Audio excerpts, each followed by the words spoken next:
Handak laiba hafta sigi kaino card reading ka aduga pendulum ka haipet yengminarase ko pendulum gi se ahamba yengba oina oiragadi kaino ma khanbiro ko haidi aina khalliba poto karamba numita pangthopa natraga haidi yes or no ko kari answers lake karamba tha da ko haidi ngasi hayengi natabida ga leina kuina ngaiba long term da ngaiba su leina khoina haidi e adugi matam da February da March da ko ta haidi maina khanba gumba su leina ko aduda oiraga na haidi karamba man tarakadagi kaina adumba ko haidi ngatang video se post toroga pot ama ko haidi aigi kaino ma khanbiyo ko haidi yum leiba yum saba ka harasine ko gari leiba ka hasa ibu karam kanda ngamgadagi natraga aigi thabak se karam kanda bu yagadagi aina khalliba achobo kaino magumba leiba ko leraga su ko natraga handaki week sida haidi ai karam banumit kumba da na hena aingonda kaino tawu matam phagadagi khotgadagi habadu du tor yengminarase ko ado khwai ambada khanbiro ko kaino se aigi aina ningiba kholiba adumba mayam do adugi matungina yengase kari message lay ko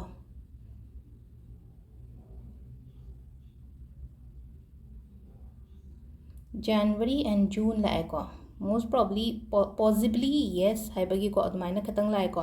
January da natraga June da ko aduga Thursday and Monday hen amaga lae ko sida ko hari numit ta haraga na aina kaino matauge na haragadi handaki hafta go na Thursday and Monday ko sida leire ko gi ahamba pendulum gi aduga cards ko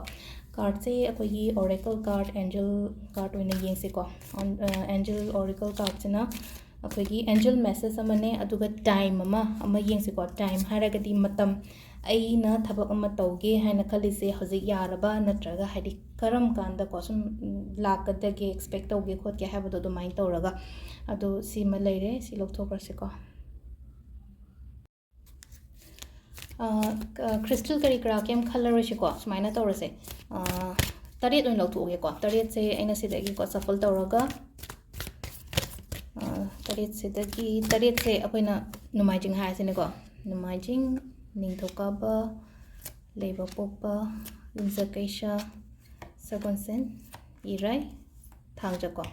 sumaina leire ko aduga time sizo haipetang ko sima so haipet yengase ko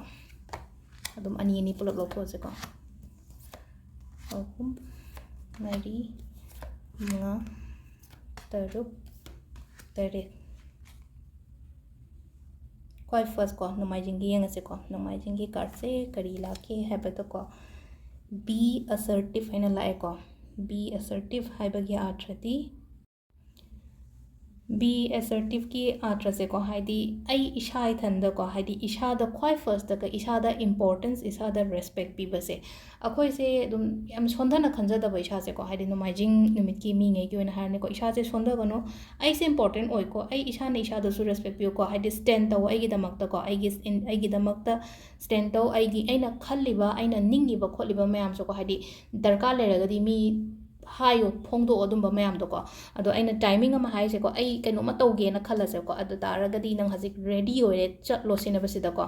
adi quite first ko hadi nomaijing gi oina haraga di ko nomaijing ai samak nomaijing ne ko hadi hadi sidale so hai isha gi damak ta stand lo ba isha importance bi ba isha da respect bi ba ko po suguma mayam se ko aduga aina thaba inkhang tawge khot ken haraga di ko hasik se yare ko hambai se hasik adum tawba hobol loi mak yare ko hadi keno tawraga khallaga ai mathang thada hoge natra keno tawge daina khandaba ko matam natraga haji lakpo ro so haji haji dum lakpo ko padumai oina oire ko ado ahamba the angel message ne ko leba si sina kaino gi nomaijing le ning thoka bai ko ning thoka ba se ko meditation brings answer ena lai ko haidi yamna chamam naragadi ko haidi meditate kumba taw ko meditation taw base ko gi 12 portal gi da nahan aina meditation taw on haigi bodo 12 tagi horaga 12 days meditate taw ba e ba khot pa kem laite ko sidan aina thaiba dup ama tawraga phataba kari kra release to hon ba kholan ba mai tawraga meditation gumba taw ko adu kandu da keno taw ko aina nahan gi video da haipet yeng biro ko hadu gi 12 days meditation taw bo to minute manga dang urju taw biyo ayuk taw gerang nang taw gera ko adu e keno hauge khot ke aina keno ngai da hazik se yadri ko yadri adi kitang ngai ko hadi right time natte ba aina keno ma step ama loge haba matam da ko ado keno na sida leire ko Monday ko Tuesday mathang gi sin ko Tuesdaysina hadi opportunities engon the opportunities la kani ko hajik se hadi handa ki hafta se ko opportunities kari opportunities no do di khang tre ko ai gi thaba ingkhang doi matung ina ni khang de job ta ni khang de na job to mi gi na kari opportunities la to no aduga business to mi da na kari opportunities la to no ko adum bam lere ko hala apon me ke se aduga aina keno tori sina aina tawge hot ke na kale je kedang ngai sidang khang do kren sina ko hadi oi roi haibadi haidi year from now hana ko hadi next year probably next year hadi mathang jahi gumbada nang saina keno tawbo ko pa dana piri ko khitang sangna piri ko aduga yapa yumja kaise ko yumja kaise gi sina ko sida hai ko listen to your intuitions and hai ko listen to your intuitions hai ragadi ai ngonda khalakpa ningakpa do adu follow tawoba mi na ngang ba nataba ai do si tawo matam ai si chatlagadi natraga si thammagadi si tawragadi engonda kana gani ko manifestation tawo matam da kana gani ko sumaina ai gi si thabak ja haw matam da engonda kana gani engonda strong intuition ama la ena khala se si engonda kana do male engonda ai phado male haragadi follow tawo du gi poto haidi sidana ina thabak ta haire ko atoba toba du su leina ko aina si was aina monda hairagadi afabala kani ko singdokna gani ko khotokna gani ko adumba du su leire ko aduga matam gi oina haira kitang ngai ko wait hena lai ko hajik se wait hena lai ko ado sagon sen numit kyam yenga se sagon sen se ko haidi angels in hairi se ko no need to worry na hai ko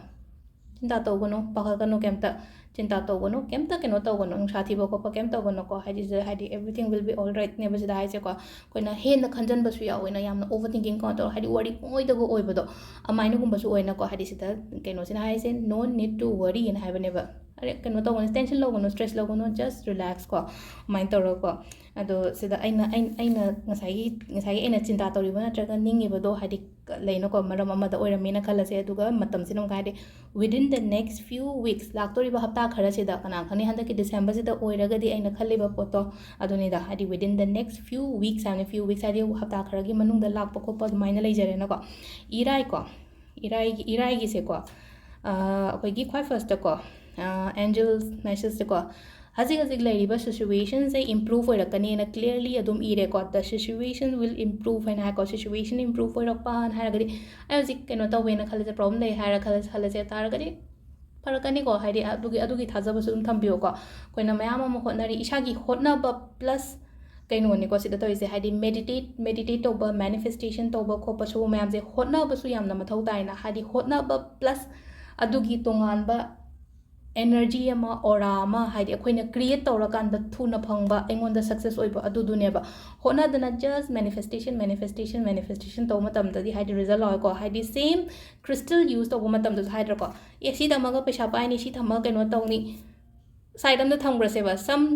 person khara ne badu da haidi number 1 di ai ne ba khwai maru haidi aina ai kamaina tawgadage haibadu ne ba sida aigi hotna ba aigi hard work aigi behavior kari krashugum mayam se angang haina ba ya den hai ko angang haina ba ya de kai do ba haina ba ya drino angang ngangna ba ya dre se ngangna ba ya na ba tawta na haidi accordingly hai tare ko themaga ya gadra masi ngang se natraga haidi chairaga ya gadra habit adumaina haidi parenting da su yamna leye ba sugum ba mer keno mayam se ko haidi ngangna ba ya de hairak pa dum yamna yawe ko adu habit akhoi da su kitang change to se angang apikpagi mamang da honi shoga panglang da langbo ko adu so patte da na ko adu do ngai gi energy to angang du na haidi keno to roga track to roga haidi ma so same adu gi keno to la kane ba aina langdar mak su leno ai gi surrounding se patte na khala se ba ata ga di haidi adu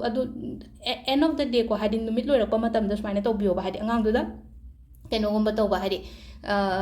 moi da mo phajana takpi ba tambi ba lena ko ngasai ma haido haidi yade khote haimna chingba ko haidi imung du da leiba taina kani keno to bole haidi makal ne ko yum da mi tare leiba matam da haidi tare mak tu ge energy do loi tonga gani ba amagi phabe ai ani gi phabe ai amade dum hai tare ko phataba khangan ba mi do mi phatara ga so ko haidi wakan phataba khan ba mi se haidi energy phataba adum mangon da yaura pa ne ba ko adu ne ko hai sa aduga last ki ko saturday se compromise aina la ko compromise ya sanaba poro haidi keno ma leiraga di ko haidi keno ma sum ai life sida ko ai gi friends tani khangde relationship tani khangde amani khangde kitang compromise kumba pubiro ko piro en la ko aduga aina khaliba potsina in the near future aina la ko in the yam thuna ju lakpa su oira sano ko adu sida so dum ko haidi in the near future haina su la e ado akoi gi keno se ko haidi weekly gi se ko handak ti akoi gi keno da gi oina tawre ko adu sida lere koi card message se ngasi gi thank you